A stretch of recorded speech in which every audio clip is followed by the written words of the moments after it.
Welcome kids to story time. What is Hajj? Hajj is the fifth pillar of Islam. Muslims make this journey to Mecca once in their lifetimes. They follow the footsteps of Prophet Muhammad, Abraham, and Ismail, peace be upon all of them. Today's story is Letters from Hajj. 9-year-old Fatima's parents are leaving for Hajj to Saudi Arabia. Fatima, your mom and I are leaving for Hajj tomorrow, says Daddy. Hajj? What's that, Daddy? Fatima asked. Hajj is a duty on all adult Muslims who are able to go to Mecca, Saudi Arabia, once in their lifetime. We go to Hajj to seek forgiveness from God, and we participate in rituals that bring us closer to Him. How long would you be gone for? Asked Fatima. We will be back in 10 days. Grandma and Grandpa are coming to stay with you. I'm curious, what are you going to do there at Hajj? Fatima asked. Well, we knew you were going to be curious, Mom replied. While we are gone, you will receive a letter from us daily to describe the rituals the pilgrims perform during Hajj. Oh, I will be waiting, Mommy, Fatima said in excitement. That must be Grandma and Grandpa at the door. Mommy and Daddy left all the letters with the grandparents, and then they left for Hajj. Grandma gave the first letter to Fatima. The first letter said, Dear Fatima, today we will be traveling from our home to Saudi Arabia. The first thing we will have to do is change into ihram. Ihram are simple garments, 2 unstitched cloths for men or loose-fitting clothing for women. This makes us all look the same.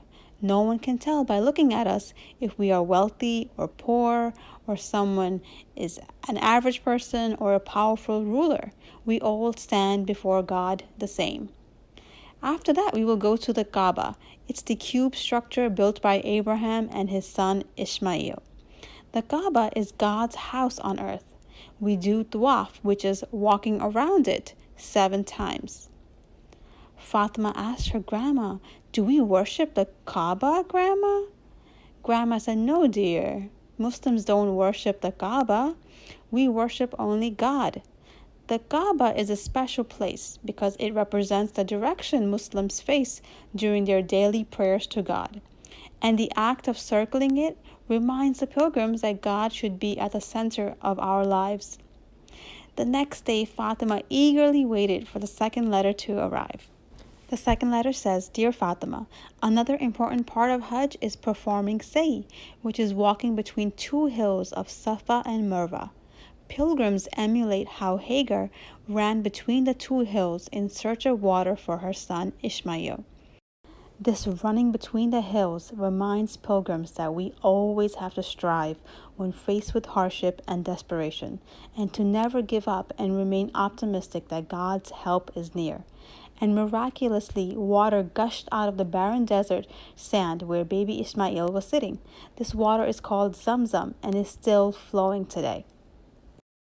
Next day, she received her third letter. It said, Dear Fatima, next the pilgrims go to a city of tents called Mina and get ready for their big day at the Mount of Mercy in Arafat. The day of Arafat is considered one of the most important days, not just for Hajj, but of the Islamic calendar. Mount Mercy at Arafat was the scene of Prophet Muhammad's final sermon, peace be upon him. Pilgrims spend a day here in prayer seeking forgiveness. This day is a compelling reminder for all Muslims of their own standing before God, answering for their deeds. Grandma, can we do anything on this important day, even though we are not at Hajj? Fatima asked. Yes, my sweetie. Muslims elsewhere in the world choose to fast on this day. The next day, Fatima received her next letter. It said, Dear Fatima, after sunset, it's time to move again, this time to Muzdalfa, where we spend a night under the stars. Many pilgrims begin collecting pebbles here for tomorrow's rites, departing to Mina again just before sunrise. And in Mina, remember the city of tents? The pilgrims pelt stones at different pillars. It's a ritual called Rami. This ritual commemorates the actions of Abraham when the devil attempted to dissuade him from fulfilling the instructions of God. It reminds the pilgrims to be conscious of internal and external temptations in the world, and that we have to actively strive to push those temptations away to earn the pleasure of God. Fatima received the fifth letter on the next day. It said, "Dear Fatima, another important ritual for Hajj is sacrificing an animal. This sacrifice commemorates the story of Prophet Abraham and his willingness to follow God's commandment to sacrifice his son. God replaced his son with a ram to be slaughtered instead. The sacrifice is not only an act of obedience to God, but one of generosity, because the meat of the animal is distributed to the poor and needy. The ritual is symbolic because pilgrims are reminded that we should be ready to part with whatever our hearts may hold dear when we have the opportunity to do what is right for the sake of God or helping others." On this day, all the pilgrims also trim or cut their hair. You see, Fatima, the different rituals of Hajj remind pilgrims the purpose of existence, to renew their relationship with the Creator and actively make efforts to stay connected with one another and God. Grandma, I'm going to write a letter to Mommy and Daddy to let them know how I spent Eid here while they were at Hajj. That's a great idea, sweetie, Grandma replied back. "Dear Mommy and Daddy, this is how I spent Eid while you were away at Hajj. First, I woke up and I got dressed in my Eid clothes, and then we went to the mosque with Grandma and Grandpa. After that, we went to my friend's house and wished her happy Eid, and we came back home and we had a big meal. And I got lots of presents and candy. Love, Fatima." Mommy and Daddy were coming back today, and Fatima couldn't wait to see them. She went to the airport with her grandparents to pick them up with flowers and balloons. She ran to her parents and gave them a big hug.